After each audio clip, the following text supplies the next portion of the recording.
കാന്താര 2 കേരളത്തില് കാണാൻ പറ്റത്തില്ല. ഋഷഭ് ഷെട്ടി സംവിധായകനും നായകനും ആകുന്ന കാന്താര 2, അതായത് കാന്താര ചാപ്റ്റർ 1 കേരളത്തിൽ ബാൻ ചെയ്തിരിക്കുകയാണ്. നമുക്ക് കേരളത്തിൽ സിനിമ റിലീസ് ആവില്ല എന്നൊക്കെയാണ് ഒരു ന്യൂസ് വന്നിട്ടുള്ളത്. ഇതിന്റെ സത്യാവസ്ഥ എന്താണെന്ന് നോക്കിക്കഴിഞ്ഞാൽ 1% പോലും ഇല്ല. ഇതൊരു പെർഫെക്റ്റ്ലി എക്സിക്യൂട്ടഡ് മാർക്കറ്റിംഗ് ക്യാമ്പയിൻ ആണ്. കാന്താര 1ന്റെ ഗംഭീര വിജയത്തിന് ശേഷം വരുന്ന സെക്കൻഡ് പാർട്ടാണ് കാന്താര ചാപ്റ്റർ 1. ഈ സിനിമ റിലീസിനോട് അടുത്തപ്പോൾ ഇപ്പോൾ വന്നിട്ടുള്ള വാർത്തയാണ് കേരളത്തിലെ ഫിയോക്ക് സിനിമ ബാൻ ചെയ്തു, റിലീസ് ആവില്ല എന്നൊക്കെ. എക്സിബിറ്റേഴ്സും ഡിസ്ട്രിബ്യൂട്ടേഴ്സും തമ്മിലുള്ള ടേംസിന്റെ മിസ്മാച്ച് ആണ് ഇതിന് കാരണം എന്നാണ് പറയുന്നത്. ഈ സിനിമ കേരളത്തിൽ ഡിസ്ട്രിബ്യൂട്ട് ചെയ്യുന്നത് പൃഥ്വിരാജ് പ്രൊഡക്ഷൻസ് ആണ്. ഇവരുടെ എഗ്രിമെന്റ് എന്ന് പറഞ്ഞിരുന്നത് ആദ്യത്തെ കളക്ഷന്റെ 55% ആണ് ഡിസ്ട്രിബ്യൂട്ടറിന് ഉണ്ടായിരുന്നത്. പക്ഷേ ഇപ്പോൾ ഡിസ്ട്രിബ്യൂട്ടേഴ്സ് ഡിമാൻഡ് ചെയ്യുന്നത് 2 ആഴ്ചത്തെ കളക്ഷന്റെ 55% വേണമെന്നുള്ളതാണ്. അത് എക്സിബിറ്റേഴ്സ് എഗ്രി ചെയ്യുന്നില്ല. അതുകൊണ്ട് എക്സിബിറ്റേഴ്സ് സിനിമ ബാൻ ചെയ്തു എന്നൊക്കെയാണ് ഇപ്പൊ ന്യൂസ് വന്നിരിക്കുന്നത്. ഇത്രയും വലിയൊരു സിനിമ ഹൊമ്പാലെ പോലുള്ള ഇത്രയും വലിയൊരു പ്രൊഡക്ഷൻ ഹൗസിൽ നിന്ന് വരുമ്പോൾ വെറുതെ ഒന്നും അവരൊരു പ്രൊഡക്ഷൻ ഹൗസിനെ ഏൽപ്പിക്കത്തില്ല. കൃത്യമായിട്ടുള്ള ടേംസ് കണ്ടീഷൻസ് എഗ്രി ചെയ്തതിന് മാത്രമായിരിക്കും ഒരു പ്രൊഡക്ഷൻ ഹൗസിനെ അവർ സൈൻ ചെയ്തത് തന്നെ. അങ്ങനെ ഇരിക്കുമ്പോൾ റിലീസിനോട് അടുത്ത സമയത്ത് വന്നിട്ട് ഞങ്ങളുടെ ടേംസിൽ മാറ്റം ഉണ്ടായി, ഞങ്ങൾക്ക് ഇത്ര കിട്ടിയാലേ ഞങ്ങൾ സിനിമ ഡിസ്ട്രിബ്യൂട്ട് ചെയ്യുള്ളൂ, അല്ലെങ്കിൽ ഇത്ര കിട്ടിയാലേ ഞങ്ങൾ പ്രദർശിപ്പിക്കൂ എന്നൊക്കെ പറഞ്ഞിട്ട് സിനിമ ബാൻ ചെയ്യുക എന്നൊക്കെ പറയുന്നത്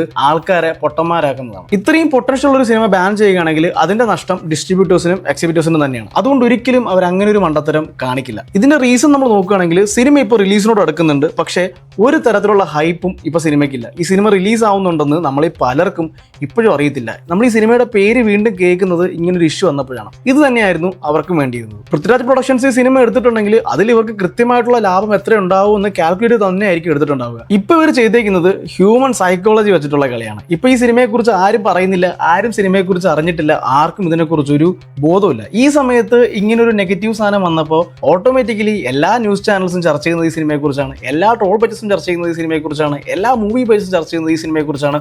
സോ മാക്സിമം ആളുകളിലേക്ക് ഈ സിനിമ ഇപ്പൊ തന്നെ എത്തിക്കഴിഞ്ഞു. ഈ സിനിമയുടെ റിലീസ് എന്നാണെന്ന് അറിയാതിരുന്ന ആൾക്കാരിലേക്ക് എന്ന് ഈ സിനിമ റിലീസ് ചെയ്യും എന്ന് സെർച്ച് ചെയ്യാനുള്ളൊരു പോയിന്റ് ഇവർ ഉണ്ടാക്കി കൊടുത്തിട്ടുണ്ട്. ഒരു സാധനം നമുക്ക് കിട്ടില്ല എന്നറിയുമ്പോൾ അത് കിട്ടണം എന്നുള്ള നമ്മുടെ ആഗ്രഹം ഇരട്ടിയാവുമെന്ന് കേട്ടിട്ടുണ്ട്.